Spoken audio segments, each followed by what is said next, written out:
Kaliwat kanan ng pagbabantay at pag-iit ng administrasyon ni Pangulong Ferdinand R. Marcos Jr. sa karapatan ng Pilipinas sa West Philippine Sea. Patuloy din ang pamahalaan sa pagsuporta at pagtulong sa mga mangingisda sa kabila ng panghaharas ng China. Ang mga hakbang ng gobyerno ukol dyan ating balikan sa report ni Patrick De Jesus.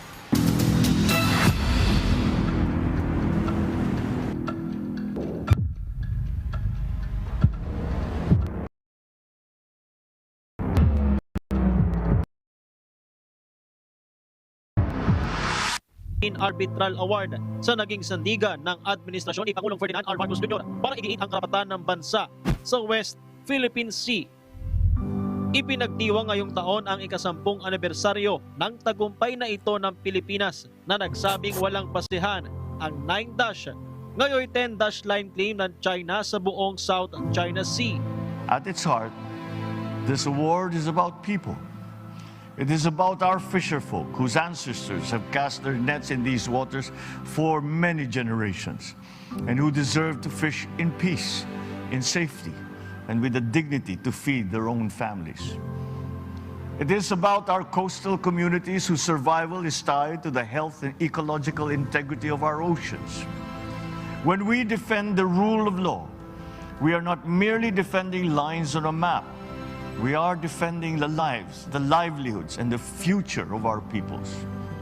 Excellencies, ladies and gentlemen, the legacy of the 2016 Arbitral Award is still unfolding. The responsibility to build upon this foundation now belongs to all of us, to governments, to diplomats, everyday citizens who believe that peace is best secured through the rule of law. Patuloy naman ang hindi pagkilala rito ng China, kaya't nariyan pa rin ang kanilang panghihimasok at iba pang iligal na aktibidad sa West Philippine Sea. Noong Mayo, nadiskubre ng mga otoridad ang floating platform na inilagay ng China sa Scarborough Shoal o Bajo de Masinloc. Nakasama ang PTV News sa isa sa mga Maritime Domain Awareness o MDA flight noon para bantayan ang aktibidad ng naturang floating platform, kung saan may mga namataan ding communication equipment gaya ng antena at boya. Nakababa ng 200 feet itong SESA Caravan ng Bureau of Fisheries and Aquatic Resources sa isinagawang MDA flight ngayong araw. Paulit-ulit yung radio challenges mula sa PLA Navy habang tayo'y lumilipad sa mismong ibabaw ng Scarborough Shoal. Pero sinasagot yan ng mga piloto ng BIFAR para igiit na legal yung ginagawa ngayon na pagpapatrolya sa loob ng Exclusive Economic Zone ng Pilipinas dito sa West Philippine Sea. Makalipas ang 3 linggo kasabay ng pagtutol ng Pilipinas, tinanggal kalaunan ng China ang floating platform na ginamit umano para sa marine scientific research.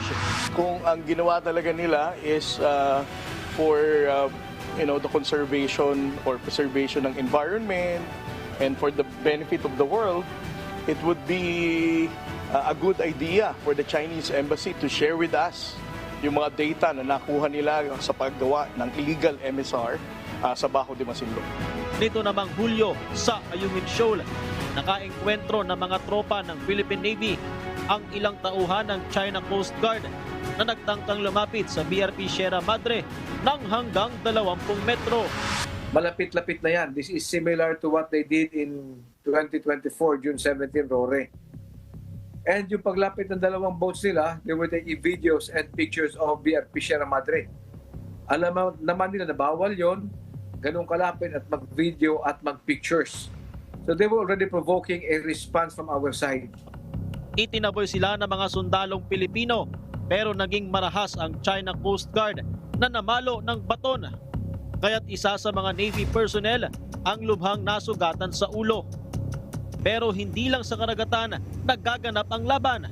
Matindi rin ang tunggalian sa information space. You are way beyond the 200 nautical miles EEZ of your country. Mula sa pagsisimula ng 2026, madalas ang pakikipagpalitan ng pahayag at patunsyada ng Chinese Embassy laban sa ilang opisyal ng pamahalaan.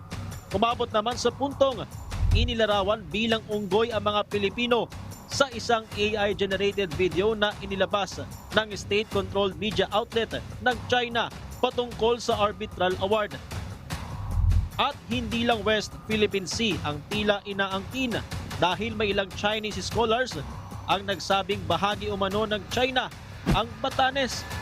Lahat ng ito kaagad kinondena ng mga kinaukulang ahensya at opisyal dito sa Pilipinas.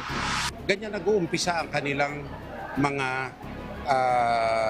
gawain sa false narrative. Ganun ang partido nila.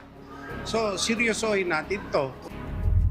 2 taon bago matapos ang kanyang termino, aminado ang Pangulo na may pag-alala siya sa magiging kahinatnan ng laban para sa West Philippine Sea sa susunod na administrasyon. Well, of course, it's a very important issue for the Philippines. So if you're asking me if I'm worried that the policy of the Philippines will change after I leave office, of course I am. Some are equally important, but that is as important as anything else that we are having to deal with.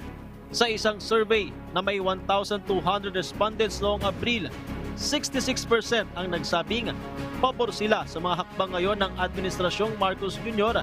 para protektahan ang West Philippine Sea. Patunay lamang ito na nananatiling mataas ang kamalayan ng publiko sa West Philippine Sea. Patrick De Jesus para sa Bayan.